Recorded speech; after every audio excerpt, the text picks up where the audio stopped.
इस वीडियो श्रृंखला में हम बात करेंगे मतंग मुनि और उसका बृहददेशी और कुछ किस्से और कुछ कन्फ्यूजन लेके। ऐसे तो मतंग मुनि का उल्लेख रामायण, महाभारत, अन्यान्य पुराण और मध्यकालीन साहित्य काव्य सब पे ही एक मुनि या ऋषि के तौर पर मिलते हैं, पर हम सिर्फ यहाँ पर जो मतंग मुनि संगीतज्ञ थे सिर्फ उसके बारे में बात करेंगे।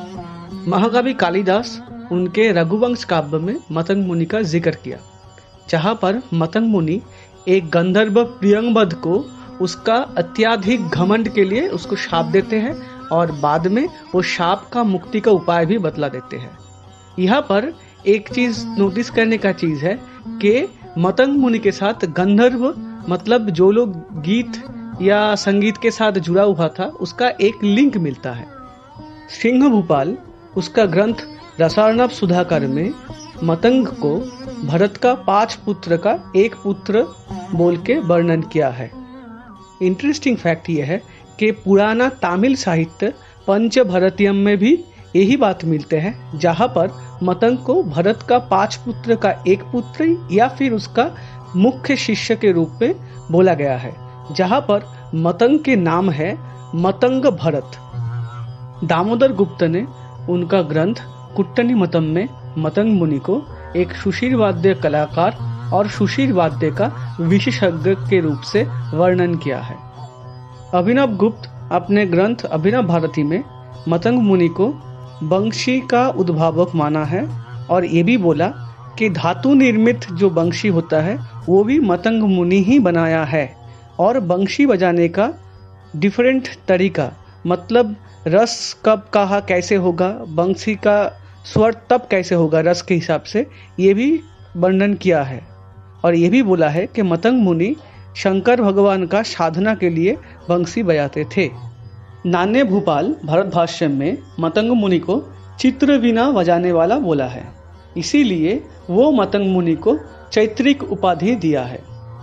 संगीत रत्नाकर का वाद्याध्याय में शारंगदेव ने मतंग मुनि का जिक्र किया है, जहाँ पर वो ये दिखाया है कि मतंग मुनि का बृहददेशी में बंशी और एक अवनत वाद्य जिसका नाम है रंजा, इसका व्यवहार था और वो ये बृहददेशी से ही लिया है। एक पॉइंट ऐड करना चाहूँगा, ये जो रंजा वाद्य है ये आज भी तेलंगाना में देखने को मिलता है। जयसेनापति अपना ग्रंथ नित्य रत्नावली में मतंग का जिक्र किया और ये बोला कि वो देशी नृत्य, देशी वाद्य और देशी प्रबंध का जो हिस्सा वो किताब में लिखा वो बृहददेशी से कोट किया है। यहाँ पर एक चीज़ बहुत इंपॉर्टेंट है कि मतंग के बाद वाला मैक्सिमम जो संगीत ग्रंथकार है वो मतंग का जिक्र अपना किताब में किया है। बृहददेशी का जिस एडिशन आज का दिन में प्रिंटेड फॉर्म में मिलता है वो इनकम्प्लीट और खंडित है, जहाँ पर मतंग मुनि प्रबंधाध्याय के खत्म होने के बाद ये बोल के किताब खत्म कर रहा है कि इसके बाद वो वाद्याध्याय डिस्कस करेंगे, पर वाद्याध्याय का मैन्युस्क्रिप्ट अब तक नहीं मिला है। पर इंटरेस्टिंग फैक्ट ये है मतंग के बाद वाला बहुत सारे संगीतज्ञ उनका वाद्याध्याय का जो रेफरेंस लिया है वो बृहददेशी से ही लिया है। तो इसका मतलब ये होता है कि मतंग का बृहददेशी का वाद्याध्याय था। और तो और बहुत सारा ग्रंथकार अपना किताब का नित्याध्याय का रेफरेंस बृहददेशी से ही लिया है। तो इसका मतलब ये हुआ कि वाद्याध्याय के साथ साथ बृहददेशी में नित्याध्याय भी था। महाराणा कुंभ अपने ग्रंथ संगीत राज में मतंग जी को गुरु मानकर उसका जिक्र बहुत सारा जगहों में किया है कि इस किताब का वाद्याध्याय में वो किन्नरी वीणा का डिस्क्रिप्शन देने के वक्त ये बोला है कि ये किन्नरी वीणा और बाकी जितना वाद्य वो इस ग्रंथ में वर्णन करेंगे उस सब का रेफरेंस वो बृहददेशी से ही लिया है। भरत कोश का रामकृष्ण कवि किन्नरी वीणा का डिस्क्रिप्शन महाराणा कुंभ के किताब से ही लिया है, पर कंफ्यूजन के बात ये है कि अपना खुद का किताब में वो किन्नरी वीणा को मतंग किन्नरी बोल के पुकारा है। एक बहुत कंफ्यूजिंग क्वेश्चन हर वक्त आता है कि वीणा में सबसे पहले सारिका कौन लगाया या फिर वीणा में सारिका का उल्लेख सबसे पहले कहाँ मिलता है। मैक्सिमम लोग इसका जवाब देते हैं मतंग मुनि या तो फिर बृहददेशी, पर वो बहुत कंफ्यूजिंग है क्योंकि बृहददेशी का वाद्याध्याय अब तक नहीं मिला है और बाकी जो लोग बृहद्देशिका वाद्याध्याय से शारिकायुक्त किन्नरी वीणा का उल्लेख किया वो ये कभी नहीं कहा कि मतंग मुनि ने वो किया है।